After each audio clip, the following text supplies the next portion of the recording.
É evidente, pela sua estrutura, que a função essencial do farol não era apenas iluminar o caminho para os navios, era uma de suas funções, entre muitas outras, ou apenas um ato herdado de reaproveitamento. Muitos faróis são construídos na familiar estrutura octogonal.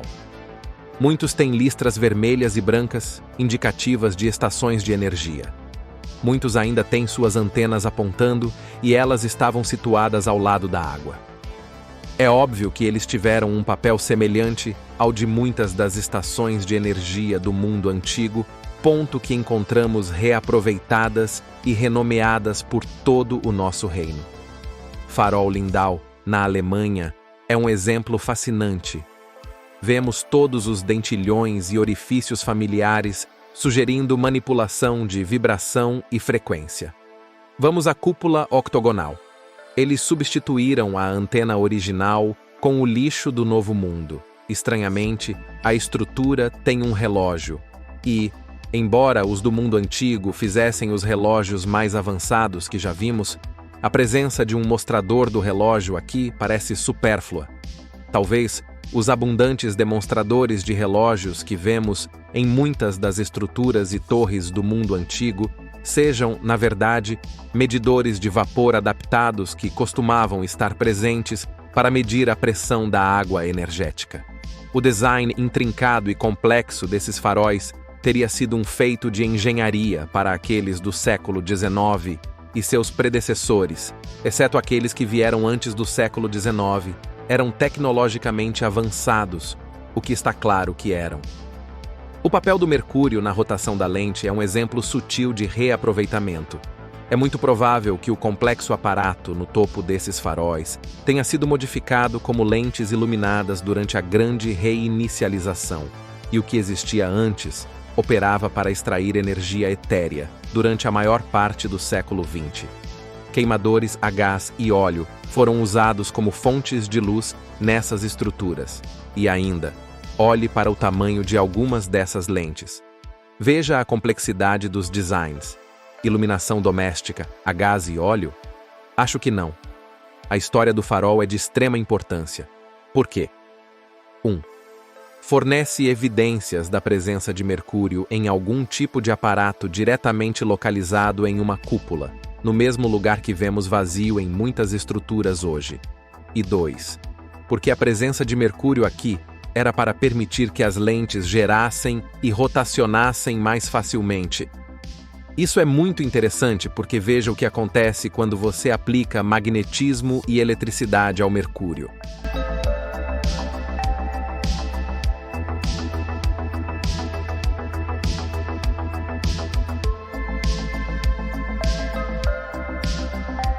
Ele gira e cria um vórtice no sentido horário ou anti-horário, dependendo da aplicação da corrente. Um vértice, como você sabe, é uma expressão integral de um campo toroidal. Existem 3 tipos principais de vértices: elétricos, magnéticos e eletromagnéticos.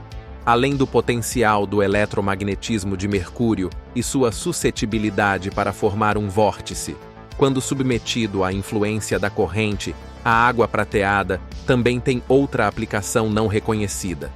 Veja.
Não é de se admirar que o mercúrio seja demonizado e ilegal. Como você pode ver, O mercúrio é capaz de fornecer até mesmo uma antena de televisão caseira, com a capacidade para converter correntes alternadas de radiofrequência e extrair um sinal de televisão. As antenas podem ser projetadas para transmitir e receber ondas eletromagnéticas igualmente em todas as direções. E você poderia supor que os orbes, nas antenas do mundo antigo, continham mercúrio. Mas, novamente, não é segredo que o mercúrio amalgama com ouro e outros metais. Um amálgama é uma liga de mercúrio e outro metal. Mercúrio amalgama-se fortemente com ouro, cobre, prata e muitos outros metais. A única exceção comum é o ferro. Os orbes não poderiam conter mercúrio, pois, como você viu, o mercúrio teria corroído o ouro, prata e cobre e se amalgamado com os metais. Não vemos nenhuma evidência disso aqui. Eles funcionam estritamente como antenas aéreas. Mas, se todas essas estruturas continham algum tipo de motor ou aparato semelhante às lentes de Fresnel que vemos nos faróis, com o mercúrio continuamente formando um vórtice, então teríamos uma configuração que permitisse às antenas extrair energia etérea e transmitir fortes sinais eletromagnéticos. Assim como Fulcanelli revela em sua leitura de São Cristóvão, foi o mercúrio que permitiu ao ouro atingir seu potencial. É altamente provável que os cilindros ausentes, vasos e recipientes que foram removidos dessas estruturas, que geralmente estavam presentes nas estruturas geométricas octogonais, continham mercúrio. Isso traz uma questão. Se alguns faróis ainda têm suas lentes funcionando com mercúrio hoje, não estariam ainda extraindo a energia etérea? Eles não estariam. Mais uma vez, Fulcanelli nos diz o porquê. Como afirma Fulcanelli em outro lugar, no Mistério das Catedrais, a dissolução do enxofre, ou, em outras palavras, sua absorção pelo mercúrio, forneceu o pretexto para emblemas muito diferentes. Mas o corpo resultante, homogêneo e perfeitamente preparado, mantém o nome mercúrio filosófico. É a primeira classe de matéria ou composto que requer apenas um processo de cozimento gradual para se transformar primeiro em enxofre vermelho, em seguida em elixir e, então, na terceira vez, em medicina universal. Como Fulcanelli deixa claro, transformar mercúrio puro em um estado sulfuroso vermelho é o primeiro passo, como mencionado anteriormente. Sináprio, ou sulfeto de mercúrio, é vermelho. Como vemos aqui, nas representações das vestes de São Cristóvão, ele usa a metade cinza para indicar mercúrio e outra metade vermelha, que é indicativa do enxofre vermelho. É um estado transformado de mercúrio que permite ao ouro, representado como Cristo, atingir todo o seu potencial ou mantê-lo consciente, além do mais, para alcançar as massas. O que Fulcanelli está realmente nos dizendo é que ele é capaz de distribuir essa energia eletromagnética limpa via arremates de orbes dourados ou antenas. Um tipo especial de mercúrio tinha que estar presente. Isso é o que estava contido nos recipientes e motores, e é provável que tenha sido deste mercúrio único que permitiu a extração da energia etérea de cima, antes de tudo. Talvez seja só uma coincidência se você acredita nisso. Mas é interessante que muitas das pequenas relíquias, semelhantes a castiçais que vemos, têm marcações dentro do recipiente que são vermelhas. Talvez uma reverência à substância que continham. Agora, eu sei o que você quer dizer. Qual é? Você está transformando um pequeno monte em uma montanha? Você está baseando isso em algumas passagens das divagações de um enganador maçônico. Como realmente sabemos que aqueles do mundo antigo eram os alquimistas da antiguidade? É que o mercúrio era fundamental para a tecnologia avançada deles? Continue comigo. Eu vou expor o chamado Fulcanelli como o enganador maçônico que ele é, mas nas linhas abaixo. Mas, como eu disse antes, existem muitas meias-verdades aqui que podemos extrair e você deve perguntar: por que esse texto enigmático sobre o mistério das catedrais concentra-se principalmente em explicar as estruturas e seus simbolismos em termos alquímicos? Para você ver, São Cristóvão não é a única expressão simbólica da relação entre Mercúrio e ouro. Como sua adoração por São é água, o mundo antigo expressou essa relação alquímica em muitos símbolos. Na verdade, os símbolos eram tão prevalentes que o inimigo teve que se apropriar deles e usá-los como armas de controle e engano. Caso contrário, o grande reset do século XIX teria falhado. O gênio do inimigo decorre de sua apropriação, designação e obscurecimento deliberado de símbolos, a ponto de traçar a história e o verdadeiro significado de um símbolo em particular, torna-se um feito monumental.